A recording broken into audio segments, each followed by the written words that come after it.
Warmly welcome everybody to Kiruna and to the Q4 2025 presentation of Viscaria.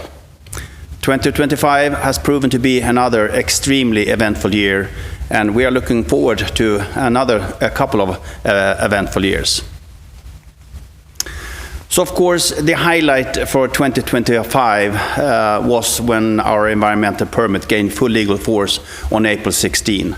A long journey, some 5 years since we kicked off, and a tremendous relief to have everything, all permits in place.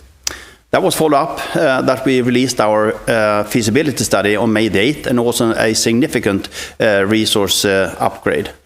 And after that release, we could immediately start the work with our debt financing. Later on this year, we could show the market that we have assigned Socgen and ING to be our mandated lead arrangers for a debt financing package. It's also fantastic to continue to tell our investors every quarter that a thrilling exploration program continues to give successful results, and more of that later. And in the autumn, we concluded 2 new issues, one directed and one rights issue, oversubscribed, both of them, which contributed with some 1.5 billion Swedish krona in cash. And we have continued with all infrastructure work at site. We are today approximately 300 people on site. Some of them work 7 days a week, so a lot of things are happening. We inaugurated the water treatment plant in October, and also later on we could sign our first long lead item agreement, and that was the mill agreement with Metso. And in December, we signed our first offtake agreement with the smelter in Hamburg, Arubis, a successful agreement. Our deposit continues to deliver significant qualitative growth upsides. In this quarter, we have been able to disclose then a mineralization intersected in the B zone, some 76 meters with 0.99% copper and 1.37 ppm silver. Also, we've discovered high-grade copper in the C zone, 5.8 meters at 2.31% copper and 1.64 ppm silver. And we've done an extremely thrilling step-out drilling in the D zone, where we have stepped out some as much as 400 meters and confirms the extension of the D zone from the existing resource. And yesterday, we could press release another fun new that we will host our construction workers at our site for our overnight accommodation. This is a result in discussions with the Kiruna municipality, where they asked us to offload the city from our construction workers. So the Viscaria village is only for the construction period, approximately 2 years, and then part of that will be taken down, part of that will be converted to offices. The fun thing is that on many construction sites around in the world, there are problems with construction workers' accommodations. Here, we have done it in a different way. We do it as a hotel. We have the fantastic, thrilling hotel operator Strawberry as our operator. So that means you will have a main entrance. You will not go in isolated to your own cabins. You have a main entrance, you have check-in, you have check-out. The interior, the furniture, the bed linen is of higher and better quality, so you should feel well taken care of. And also we can offer our construction workers facilities to have fun and do athletic work and sauna activities, so they can feel welcome to the site. This will gain health and security and quality in our construction period. A fantastic fun initiatives which we were proud to release yesterday. To build a mine site is very much more than just to build buildings in itself. Many of you have seen this slide before, which is a rendered layout, but part of this is already constructed. So the big main thing that is happening now is the erection of the processing plant to the left here in the picture. It's a plant of 6,800 square meters and at the capital cost of approximately 2.5 billion. And we just started the groundwork for that, which I soon will show you a picture of. But again, there's so much more than just doing the buildings.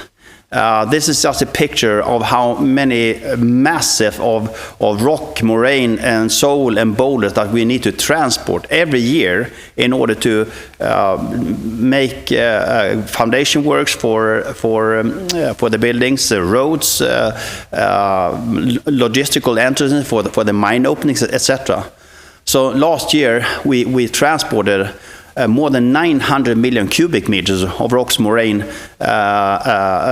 soil, excavation, etc. One must remember that this takes time, it costs money, but we are very well progressing with all of that. So I told you about now the erection of the processing plant, the next thrilling big building construction here. And this is how it looked like just a few weeks ago when we did the first blast for the groundworks.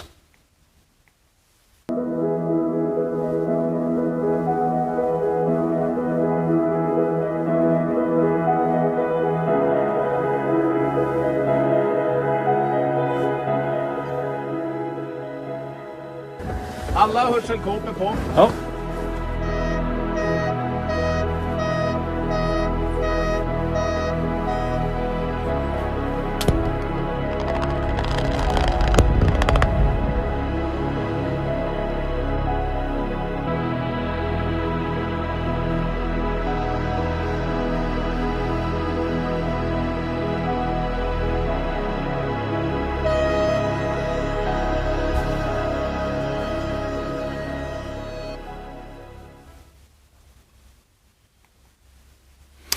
And this blast was not only the first blast for our processing plant, it was also the first blast for me.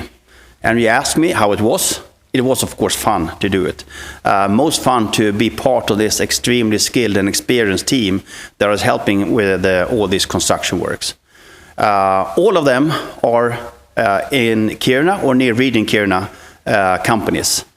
So we know that we have as a strategy and policy to assign as much as work as we can to companies that are based in Kiruna or within the nearest surrounding. All of them skilled mine workers, construction workers, and building workers. So on this slide here, you can see the drill machine that was used for this specific area when we blasted for the groundworks for the processing plant. And again, in order to move all this material, every day we have some 16 dumpers moving material. Every dumper takes 40 tons and we have up to 300 truckloads every day that we move around. So for every quarter that goes now, we can make a more and more detailed time plan. The time plan is, of course, subject to building permits, but long lead items, a lot of contractors that need to tick into each other to make sure that that everything goes according to plan. And we aim them to have the first initial extraction end of this year, early 2027, and the first copper concentrate coming out late 2027, early 2028, and make 2028 as a ramp-up year, and then with the aim of having full production of 2029. And with this, I will hand over for a very thrilling presentation by Ross Armstrong, our head of geology, and everything that is happening there. Welcome, Ross.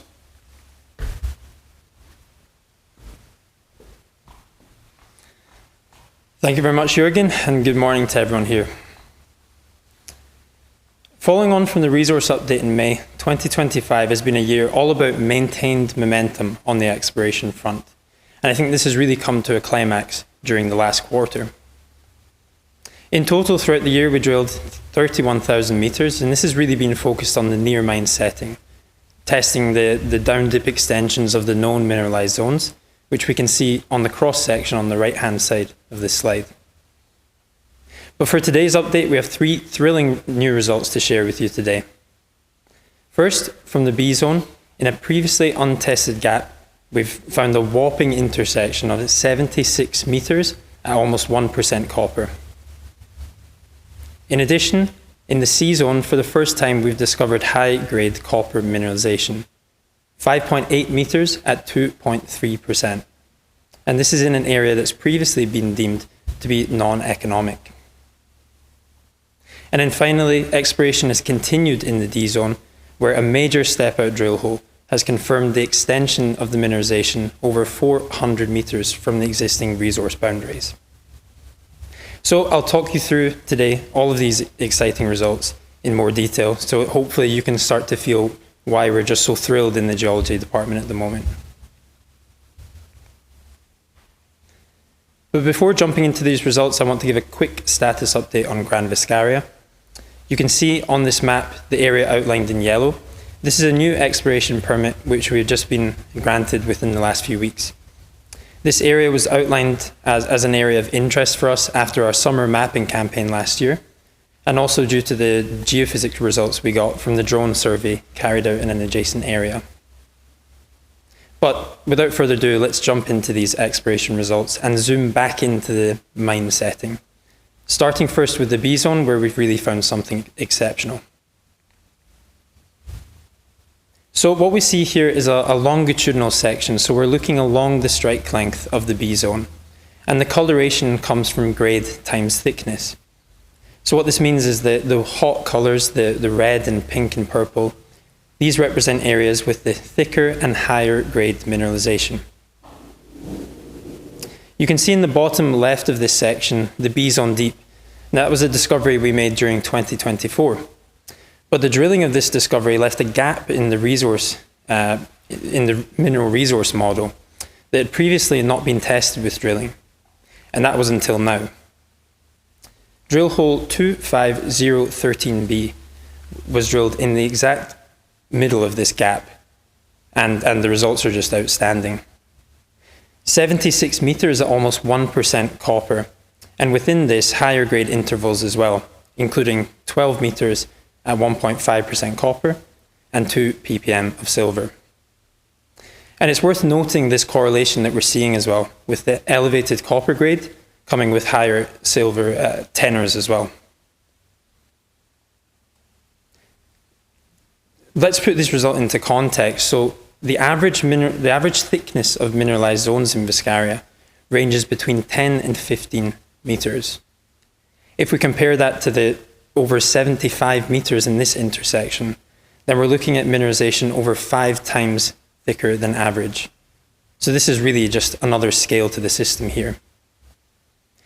And in fact, this isn't even the entire broad mineralized interval. The total interval intersected here was 222 meters at 0.6% copper. And we've seen something similar to this before, actually, during the 2024 exploration campaign. Drill hole 24115 intersected a very similar interval over 200 meters at 0.5% copper. Following on from our latest result, we've actually completed a follow-up drill hole, 25013D, and you can see that was targeting around 100 meters southwest of 13B. And their assays are still pending, but from the first visual observations from the drill core, we can see that this is a similar mineralized section to what we see in 13B. But all these results, this begs the question as to why in this part of the deposit we're finding such thick mineralization, such thick intercepts. Well, to answer that question, we think this is well illustrated in this photo of the drill core here. So this is a piece of core from 13B, and we can see some varying mineralization styles here, both discordant cross-cutting veins and the more typical stratabound mineralization that we are used to seeing in Viscaria. And this essentially represents the fluid pathways for the hydrothermal fluids that originally brought the metals and brought them upward through the stratigraphy, exploiting structures just like the one outlined in red here. And when these fluids moved up these structures, they eventually met certain strata that were permissive, permeable, and reactive. and the fluids could then move laterally along these beds to form concordant stratabound mineralized zones. And so it's in this area where we see an abundance of these feeder-style veins. That's where we have a higher proportion of mineralized units within the overall host package. And here we just have some more photos to share from the drill core to try and give you a sense of how these rocks look. In this part of the B zone, the rocks are characterized by this pale coloration, and that comes from quite strong albite alteration. But we also see potassic feldspar alteration, hematite and biotite more locally as well. And we can also say this part of the B zone is quite enriched in magnetite too. So moving on to the C zone, where we have another exciting exploration result to share. You might think, well, the C zone, I've not heard of that one before. You know, usually when we talk about Viscaria and we look at cross sections like we have on the slide here, we mention A zone, B zone, D zone, but never really the C zone. But the C zone is not something new. It's actually something that's been drilled quite extensively in the past. But it's been disregarded as a barren black shale devoid of economic mineralization. But we here in the Viscaria geology team, we like to look beyond previous biases and apply what we learn into new areas, and that's definitely the case here. So in nearby drilling in the D zone, we noticed more intense hydrothermal alteration, partial bleaching of the graphitic units. And so this caused a corresponding break in the geophysical signal as well. And this drove us to push this drill hole, 13C, which is basically an extension of 13B. This gave us the drive to push 13C beyond the B zone and into the C zone as well. And the result? The first high-grade copper mineralization recorded in the C zone. 5.8 meters at 2.3% copper. And this sits within a wider interval of 24 meters at 1.15% copper. What's really exciting about this result is it's not only the grade, but it's actually how this fits within the larger context, within our conceptual exploration model.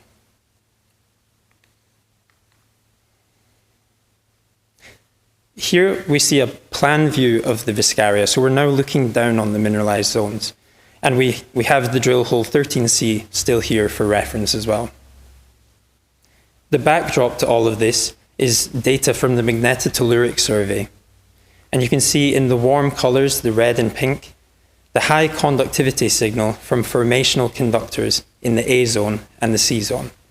So this is the graphitic units basically in the A zone and C zone.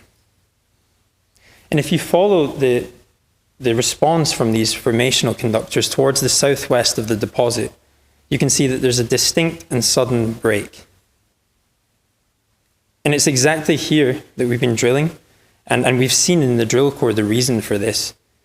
Graphitic units being destroyed by intense hydrothermal alteration, decomposition of the conductive graphite, causing this corresponding break in the geophysical signal.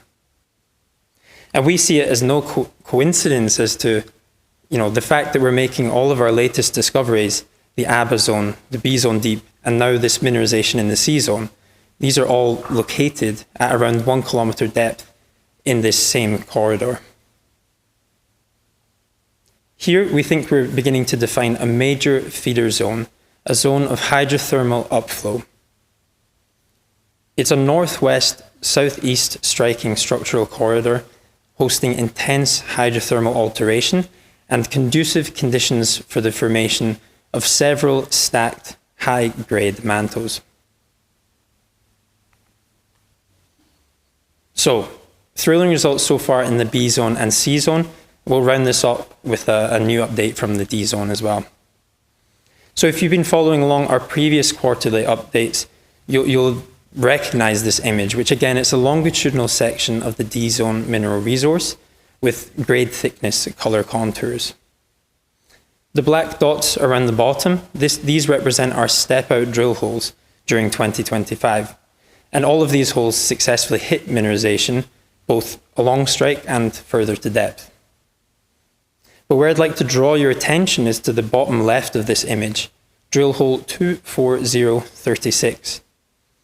And this was actually an older B-zone drill hole that, with our new geological interpretation and the geophysical anomalies to justify it, we decided to push this from the B-zone all the way to the D-zone. And the results were spectacular.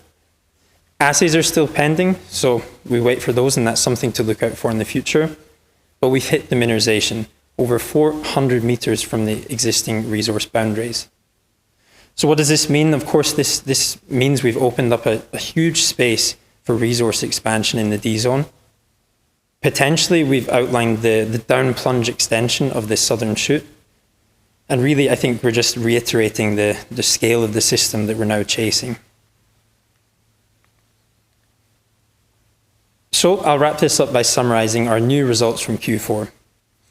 Extensive mineralization discovered in the B-zone gap, the first high grades recorded in the C-zone, and a major 400-meter step out in the D-zone.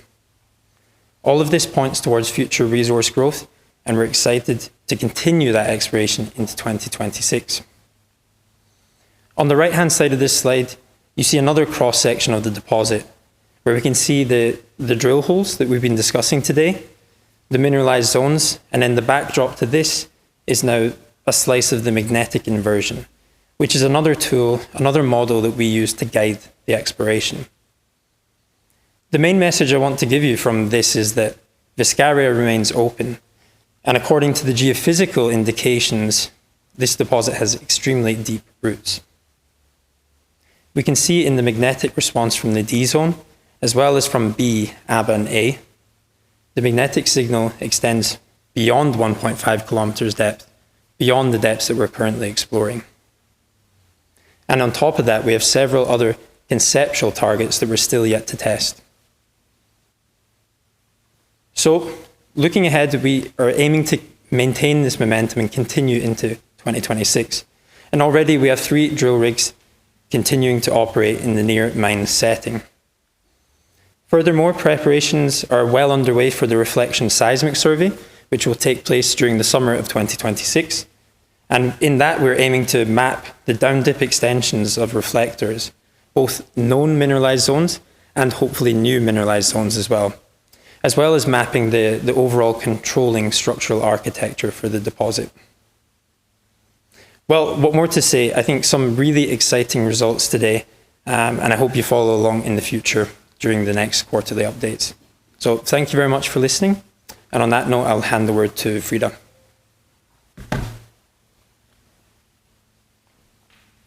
Thank you for that, Ross. Then I will walk you through the financial performance in summary for Q4 and also full year 2025. If we start with the income statement, we have these capitalized expenses related to exploration and evaluation assets. On the quarter, 78 million, well in line with the same period previous year. If we look at the full year 2025, we have 285 million compared to 331 previous years. If you look at the operating profit for the quarter, it's minus 26 compared to minus 20 for the quarter. And the net profit for the quarter is minus 41 compared to minus 19 million. Looking at the net profit for the full year is minus 109 million compared to minus 48 million. This higher negative results is mainly driven by a growing organization and also increasing of our financial expenses. If you then look at the cash flow for the period, is positive both in the quarter and also during the full year. It's approximately 1.1 billion for the quarter and it's 1.2 billion for the full year. That's of course mainly related to both the shareholder loans and also the share issues that was carried out during the Q4. If you then look a bit in the balance sheet, we have this exploration and evaluation assets, approximately 1.6 billion in the end of 25, compared to 1.3 billion in the end of 2024. We have ongoing development, almost 900 million by the end of 2025, compared to only 165 million at the end of 2024. This ongoing development is substantially higher. This really defines where we are in the project phase right now. And during 2025, we also entered a more capital-intensive phase of the project. We also got a question in the chat about CapEx for 2026, and that will be approximately 2.4 billion during this year. If we look at the cash and cash equivalents, we have 1.4 billion by the end of the year compared to 232 million end of 2024. The equity is approximately 3.1 billion compared to 1.6 billion previous year.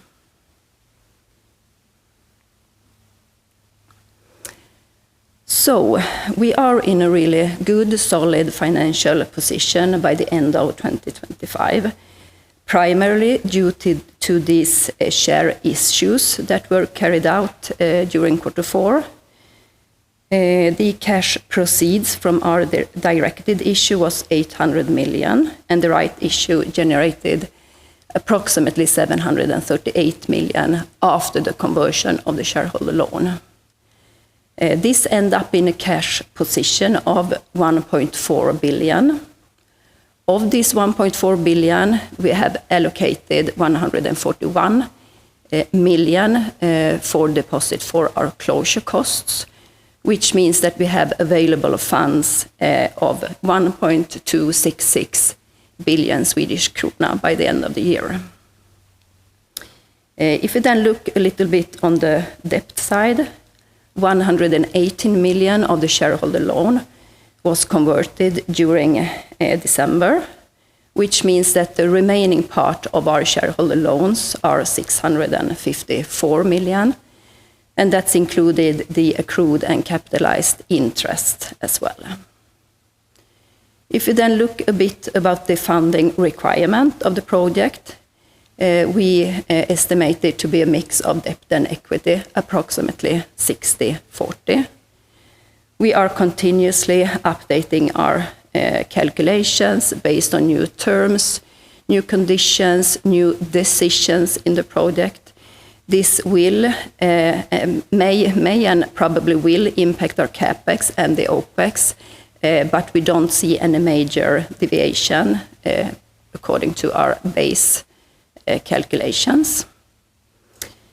In the other hand, we also see a substantial upside because we have a new level of the copper price when we're comparing today's copper price with what we have in our feasibility study and our base calculations. In all of our CapEx, we have a contingency included by 10-15%, a little bit depending on which area we are talking about. And on top of that, we also have this cost of run facility included of 750 million. And we see that this really provides us with sufficient headroom to manage unforeseen costs and new conditions throughout the construction phase. And by that, I leave the word back to Jörgen again. Thank you, Frida, and thank you, Ross, for great presentations. And as you can see, we have a fantastic, good, solid foundation, strong financials, and an extremely thrilling geology potential in this project. So all the financing discussions are well in progress with our lending banks and also with the Export Credit Guarantee Institutes. All permits are now in place. And our bankable feasibility study that we presented in May last year is continuing to be rock solid and holds the forts in all our discussion with the lending banks, which we're very proud of.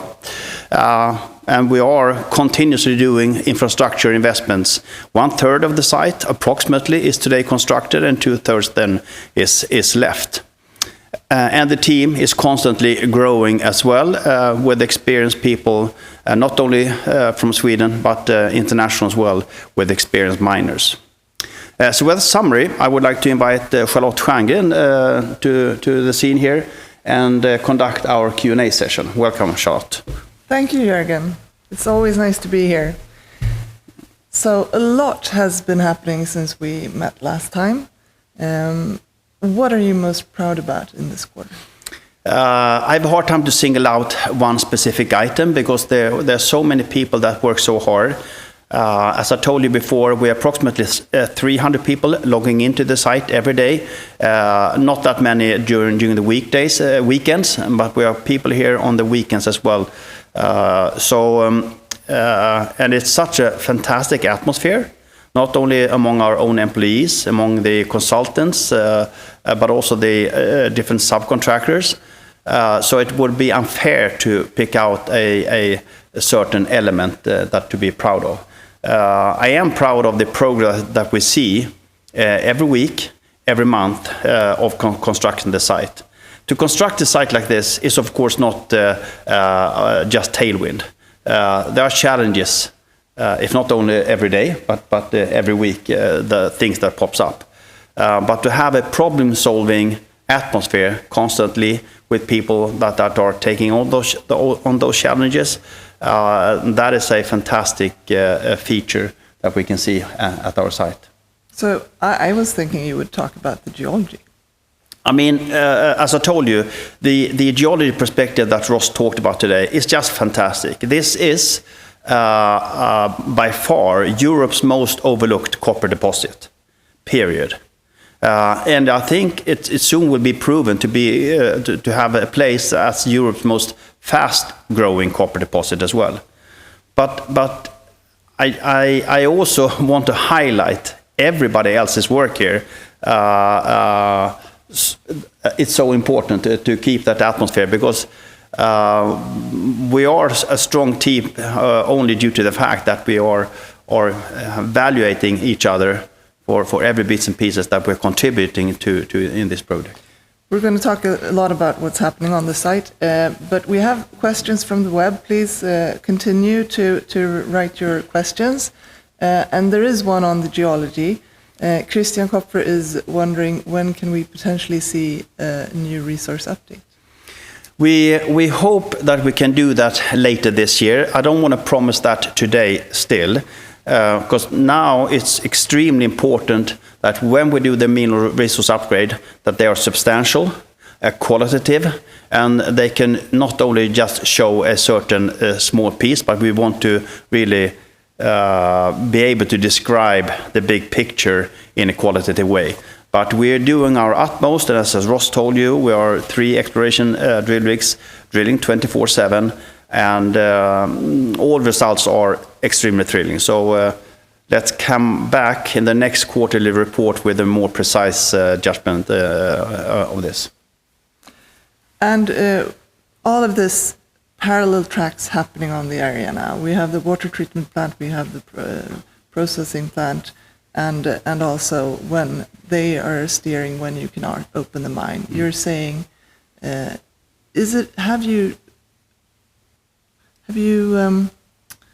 do you still have the same timeline? I mean, there are small adjustments, but nothing that moves the big picture, nothing that moves the needle in a big way. But there are some small pushes from different areas that moved ahead the time schedule with some 3 to 5 months. But overall, we will keep the timetable. One must remember to build something that we are now doing during the next 2 years for some 4.5 to 5 billion Swedish krona. It is not done like this. It's a lot of work streams, a lot of contractors, a lot of things that need to tick into each other. But we have a fantastic planning team, fantastic project management office. So overall, we will keep our timeline and make in 2028 as a ramp-up year, and then aiming for full production 2029. And still doing some excavation already in 2027. Yes, no, indeed. So I mean, there will be open pit mining already this year, where we will do take away waste dump, so we can go down to the ore, and then underground by the end of the year, early next year. So it's progressing according to plan here. But last time I was here, we talked about the water treatment plant a lot. And there is a process now at the courts. How is that going? We still not got the verdict from the court, but we are, of course, in intense and close discussions with the court and authorities. And we don't foresee any problems with that. We do expect a verdict from the court within very short. We don't know more than that than within very short. And we don't foresee any problem with that verdict. We have applied for amended conditions, but given the court a couple of different alternatives, and we definitely believe that one of those alternatives will be decided by the court. So we wait for that. At the same time, as you all know as well, we found sulfates further down in the mine and also higher degrees of uranium. So we are adjusting the water treatment specification a bit, and we're building up another step of sulfate treatment as well. So that means that we're now pumping around the water 500 cubic meter per hour in order to stir around and even out the different levels of zinc, copper, uranium, and sulfates. And we, of course, pressure testing the whole cleaning system and so on. And we plan then to release water to the recipient in Q2. And to do all this, you have the financing in place, more or less. We're waiting for the loan agreement. How is that progressing, those discussions? It's an extremely intense progress that as well. So the lending banks are doing their due diligence processes, and that will take another couple of months. And they having their independent advisors, pressure testing, everything. So they do technical due diligence, ESG due diligence, legal due diligence, etc., etc. But all those discussions are well in progress. And we have not seen any black spots there that could be any key hurdles. What's the toughest part? ESG.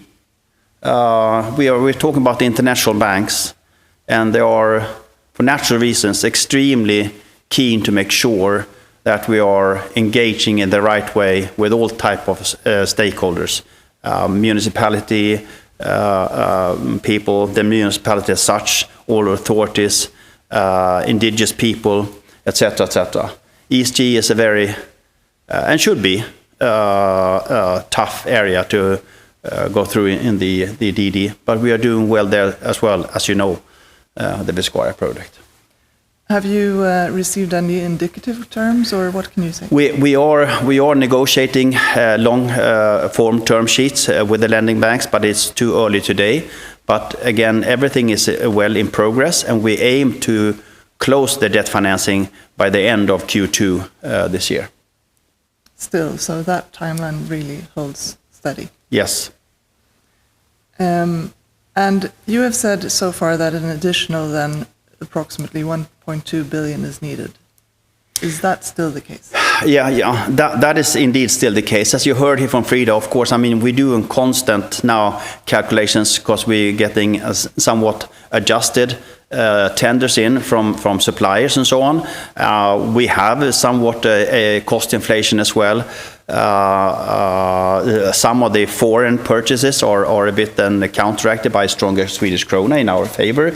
So it's really swings and roundabouts. So if I will be conservative, maybe we can foresee a couple of 100 millions more in cost. So instead of, but it's a bit too early stage to say that. And one should remember in this context as well that we have these contingency pillars of approximately 1.5 billion that really support that, so we feel that we have control over the funding process. And there has been a question on the contingency. How much has been used so far of that? I mean, so the cost overrun facility of 752 million, you cannot touch until the debt financing package is paid out. So that is always stay there until you start to draw on the funding side.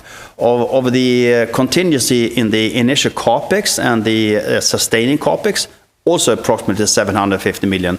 Maybe some 50 of those have been used now in the initial agreements that were signed. We signed quite some substantial agreement, but there's a huge amount of pillars left there as well in contingency. There was a question that Frida answered that 2.4 billion is expected in capex in 2026. There's a follow-up on that. How much is expected until 2029? I mean, so we do expect from today's date that we need to raise then another 5.2 to 5.5 billion Swedish krona, whereof 4 billion then in debt and the rest in equity. Again, in that amount, approximately 1.5 billion in contingency. And those estimations still holds until the day we get cash flow positive. And we've talked a bit about this, touched upon the copper price. Frida did that.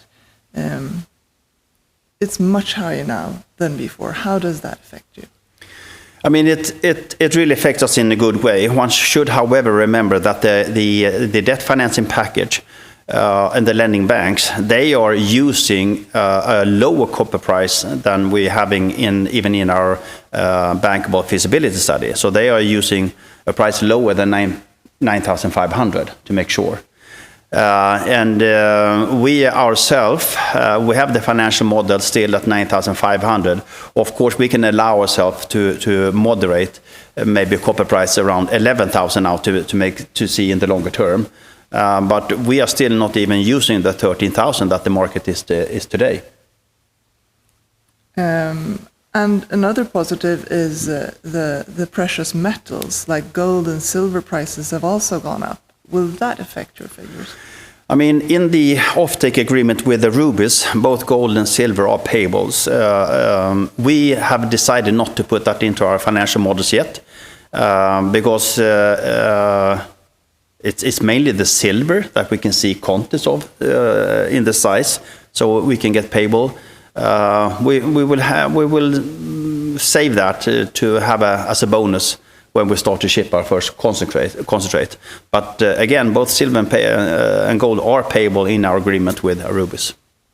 And mentioning the Arubis agreement, some were a bit disappointed you only signed for half of your offtake. What's your view on that? Nobody should be disappointed of that. This is a sign of strength, okay? If we were pushed, then we would have sold 100% of our material in an offtake. This is a sign of strength that we can negotiate to only then sell half and have half out to other players in the market, mainly then to other smelters. Who is that? I mean, we only have, we don't have too many smelters in Europe. So it could be any of the large two left. I mean, we have the Polish KGHM, then we have the Swedish Boliden and Rönnskär, and then we have Arubis as the big smelters in Europe. So those are the suspects. Then, of course, we have traders that are extremely eager to lay their hands on our copper concentrate as well. So we'll see. We are negotiating with the different parties. It could also be the case that we will extend our agreement with Arubis, depending on how other players are playing this game. I hope we have answered most of the questions, hopefully all that have come in from the web. Do you want to summarize this in any way, Jörgen? I am extremely proud how this project is progressing. I am pleased with our negotiations with the lending banks. I'm also pleased with the continued support we have from all our investors that have indicated commitments to continue to support us in upcoming issues in connection with the debt financing. And of course, I mean, it's hard to shy away from the fantastic geological results that we get through every month, which really show the fantastic growth potential, high grade potential in this project. Thank you. Thank you, Charlotte. And with that, we say thank you from Kiruna to all of you, and we look forward to see you in another 3 months. Thank you.